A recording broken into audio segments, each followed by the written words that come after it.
बच्चों, आज class 9th में हम दूसरा चैप्टर शुरू करते हैं, बहुपद। सबसे पहले ये जानिए कि बहुपद क्या होता है। तो बहुपद कोई व्यंजक जिसमें चर की प्रत्येक घात। अब व्यंजक हम जानते हैं, व्यंजक अगर ऐसा है कि उसमें जो भी चर हमें दिया है उसकी घात एक पूर्ण संख्या हो। ये सबसे मेन गुण है कि किसी भी व्यंजक में कोई भी व्यंजक हमारे पास होना चाहिए और उसकी घात एक चर की प्रत्येक घात एक पूर्ण संख्या होगी, तो वो व्यंजक जो है बहुपद कहलाएगा। चर की सबसे बड़ी घात को जो भी उसमें चर है उसमें जो सबसे बड़ी घात होगी चर की, वो बहुपद की घात कहलाती है। चर की सबसे बड़ी घात। फिर अगर n घाती बहुपद है उसका हम मानक रूप क्या लिखेंगे, px से दिखाएंगे किसी भी बहुपद को, और p मतलब पॉलिनोमियल और x यानी उसका चर। तो जो भी चर होगा वो हम ब्रैकेट में दिखाएंगे उस बहुपद का। अगर हमें n घात का बहुपद लेना है तो हम an x to the power n plus an-1 x की घात n-1, इसी तरह से एक एक चर की घात जो है एक कम होती जाएगी और गुणांक हमारे कुछ भी हो सकते हैं, पर ज़ीरो, जो सबसे बड़ी घात है उसका गुणांक ज़ीरो नहीं होना चाहिए। an जो है वो कभी भी ज़ीरो नहीं है। अगर n घात का बहुपद है तो an ज़ीरो नहीं होना चाहिए। तो लास्ट में इसी तरह से चर की घात कम होती चली जाएंगी, तो सबसे बड़ी घात सबसे पहले आएगी और लास्ट में हमें अचर पद मिलेगा। तो ये an-1, a2, a1 ये सारे जो हैं बहुपद की जो चर है उसकी घातों के गुणांक कहलाते हैं। द्विघाती बहुपद क्या होगा, वो बहुपद जिसमें चर की सबसे बड़ी घात 2 होगी और द्विघाती बहुपद कहलाएगा। ऐसे ही त्रिघाती बहुपद जिसमें चर की सबसे बड़ी घात 3 होगी। तो द्विघाती बहुपद का मानक रूप हम क्या लिखेंगे, ax स्क्वायर, x की घात 2 है सबसे बड़ी, फिर x एक घात कम हो गई और फिर अचर पद। तो ax square plus bx plus c, जहाँ a जो है x स्क्वायर का गुणांक है और b जो है x का गुणांक है, c अचर पद है। तो द्विघाती बहुपद है तो x स्क्वायर जो सबसे बड़ी घात है उसका गुणांक यानी a 0 के बराबर नहीं होना चाहिए। ऐसे ही त्रिघाती बहुपद में सबसे बड़ी घात 3 हो जाएगी चर की, तो x में ये 3 घात का बहुपद है, फिर 2 घात आ गई x की और गुणांक आप a b c d कुछ भी ले सकते हैं। तो चर की घटती हुई घातों में हम मानक रूप लिखते हैं। फिर शेषफल प्रमेय है, यदि किसी बहुपद px को किसी दूसरे रैखिक बहुपद x माइनस a से भाग दिया जाता है तो हम शेषफल कैसे निकालेंगे। अगर हम x माइनस a से x को भाग दे रहे हैं तो यहाँ से जो x का मान आएगा वो हम बहुपद में रख देंगे, तो हमें क्या मिलेगा, शेषफल। तो यहाँ से x का मान a, तो x की जगह पे जब हम pa रखेंगे x की बहुपद में, x की जगह पे a रख देंगे तो हमें उसका शेषफल प्राप्त होगा। यदि x इक्वल्स टू a, इसी का दूसरे तरीके से हम कह सकते हैं कि x का मान अगर a पर बहुपद का शून्यक है, x बराबर a बहुपद का शून्यक है, तो px को x माइनस a से भाग देने पर जो शेषफल आएगा वो, अगर ये हमें पता है कि शून्यक है तो हमें शेषफल क्या मिलेगा, 0। और x माइनस a शेषफल 0 आ रहा है तो x माइनस a को हम बहुपद का गुणनखंड कहेंगे। शून्यक है तो a उसका मान रखने पे शेषफल 0 आएगा और शेषफल 0 आ रहा है तो x माइनस a को बहुपद का गुणनखंड कहेंगे। तो अब एक्सरसाइज के क्वेश्चन लेते हैं। निम्न व्यंजकों में कौन एक चर में बहुपद है, कारण बताइए।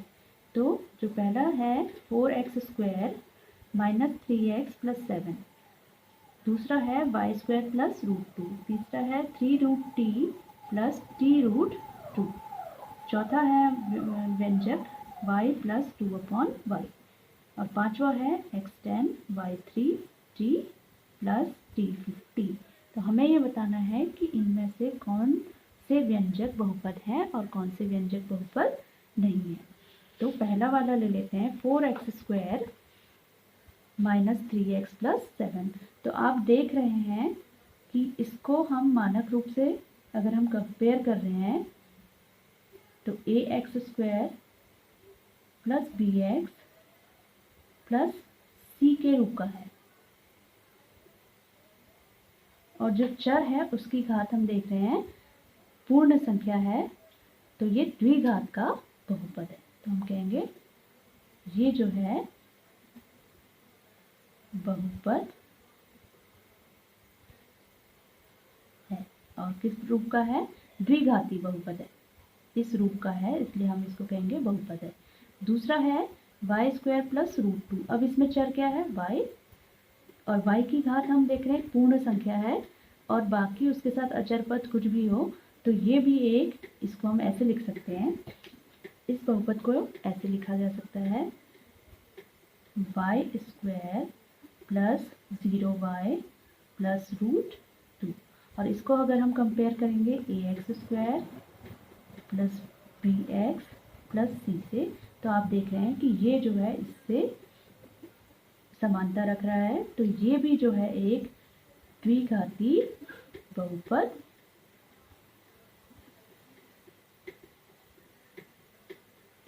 है। तीसरा है 3√t।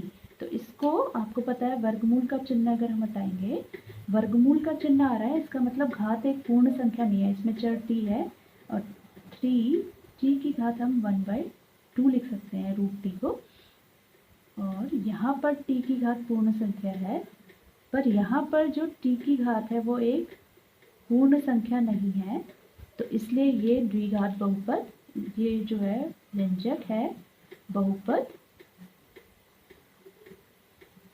ये व्यंजक बहुपद नहीं है। और क्यों नहीं है अगर कारण पूछा जाएगा तो हम कहेंगे कि t की घात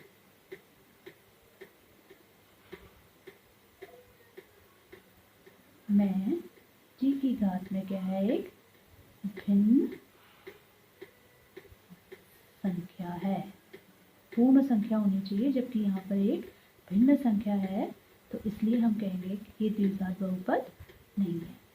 तीसरा, इसको भी हम लिख सकते हैं y प्लस, घातांकी नियम आपने पढ़ चुके हैं, तो y की घात -1 हो जाएगा, इस अंश में लाएंगे।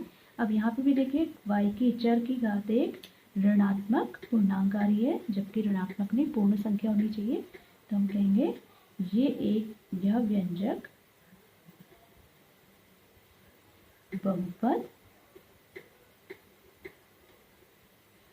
नहीं है। क्यों? क्योंकि चर की घात हम लिखेंगे यहाँ पे, चर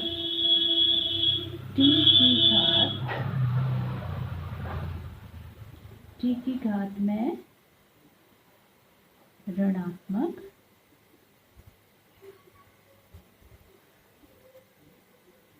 पूर्णांक है, तो इस ऋणात्मक पूर्णांक की वजह से ये व्यंजक जो है बहुपद नहीं है। अब x की घात 10, y की घात 3 और t की घात 50, ये तीन चर हैं इस व्यंजक में, और इसमें हम देख रहे हैं चर, तो 3 व्यंजकों वाला, ये 3 चरों वाला व्यंजक है। अब हमने ये देखना है कि ये बहुपद है या नहीं है, और हमने आंसर देना है कि एक चर वाला बहुपद है या नहीं है। तो अब इसमें हम देख रहे हैं, इसमें 3 चर आ गए हैं, तो बहुपद तो है ये, क्योंकि चर की घात पूर्ण संख्या है, पर ये एक घात में बहुपद नहीं है।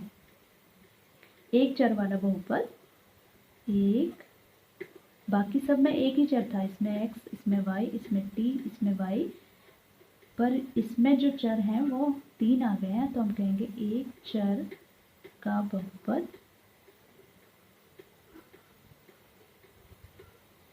नहीं है। बहुपद है पर एक चर वाला नहीं है, क्योंकि इसमें एक से अधिक चर है। फिर है दूसरा क्वेश्चन, निम्न में x² का गुणांक बताना है। आपने क्या बताना है? x² का गुणांक। तो पहले व्यंजक में x² का गुणांक क्या आएगा?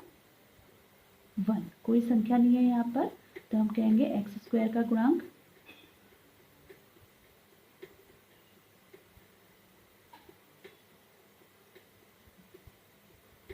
प्लस 1। इस वाले व्यंजक में 2 minus x square plus x cube, तो इसमें एक्स स्क्वायर का गुणांक, यहाँ पर माइनस चिन्ह आ रहा है और कोई संख्या नहीं है तो 1 लेंगे, और लेकिन माइनस है तो एक्स स्क्वायर का गुणांक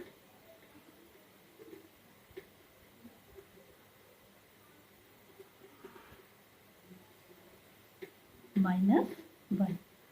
इस व्यंजक में एक्स स्क्वायर का गुणांक π/2। एक्स स्क्वायर, एक्स का गुणांक नहीं पूछा है हमसे, एक्स स्क्वायर का पूछा है, तो एक्स स्क्वायर का गुणांक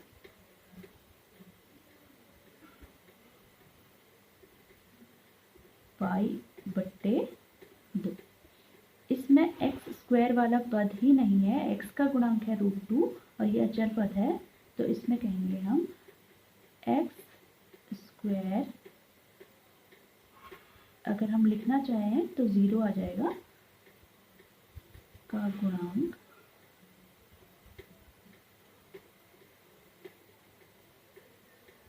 हम 0 लेंगे।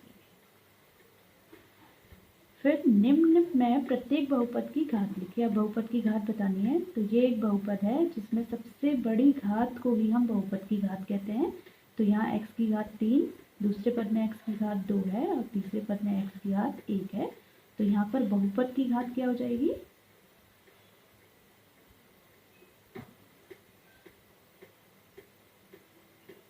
सबसे बड़ी घात 3। इस बहुपद में 4 माइनस पाई स्क्वायर, बहुपद की घात क्या हो जाएगी?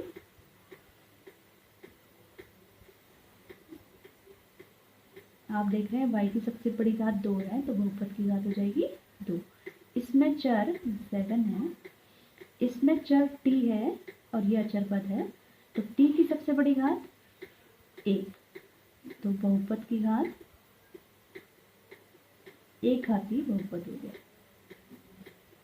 बहुपद की घात हो जाएगी 1 और ये अचर पद है और इसमें अचर बहुपद हो गया, और अचर बहुपद की घात हम कह देंगे 0, क्योंकि इसमें चर है ही नहीं। तो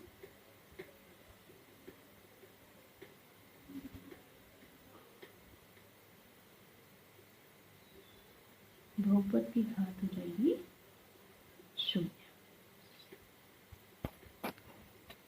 फिर इसके आगे अगले क्वेश्चंस ले लेते हैं। निम्न में रैखिक द्विघात और त्रिघात बहुपद बताइए। हमें कुछ बहुपद दिए हैं और हमें बताना है कि ये रैखिक है, द्विघात है या त्रिघात है। तो एक्स स्क्वायर प्लस एक्स, इसमें कितने पद हैं? 2 पद हैं, और इसमें चर जो है वो x है और द्विपदी है ये, और चर की सबसे बड़ी घात क्या है? 2। तो 2 घात आएगी तो हम कहेंगे द्विघात। तो ये जो है द्विघात बहुपद।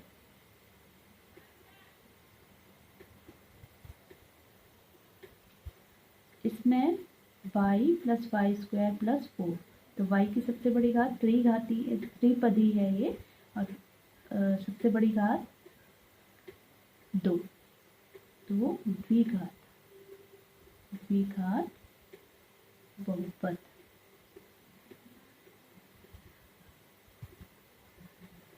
इसमें t की सबसे बड़ी घात 1 है, जब घात 1 आएगी तो हम कहेंगे रैखिक, एक घात वाले को कहेंगे रैखिक बहुपद। इसमें चर x की सबसे बड़ी घात 3 है, तो हम कहेंगे त्रिघात बहुपद। त्रिघात, जिसके बाकी के पद 0 हो गए। तो लेकिन एक चर की सबसे बड़ी घात 3 है, तो हम इसको कहेंगे त्रिघात। इसमें चर x की सबसे बड़ी घात 3 है, तो ये भी त्रिघात बहुपद। इसमें चर x की घात 1, तो ये हो गया रैखिक बहुपद। और इसमें चर r की सबसे बड़ी घात 2 है, तो हम इसे कहेंगे द्विघात बहुपद।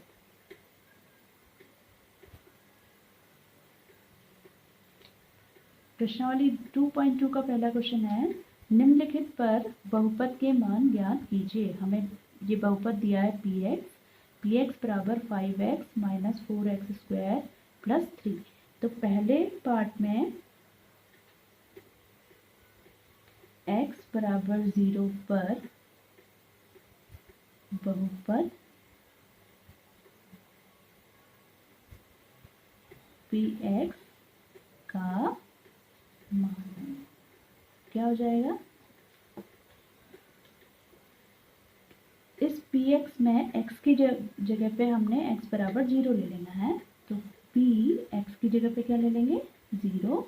और यहाँ पर जहाँ भी x है वहाँ पर आ जाएगा 5x है तो 5 की जगह x की जगह 0 माइनस 4 0 का स्क्वायर प्लस 3।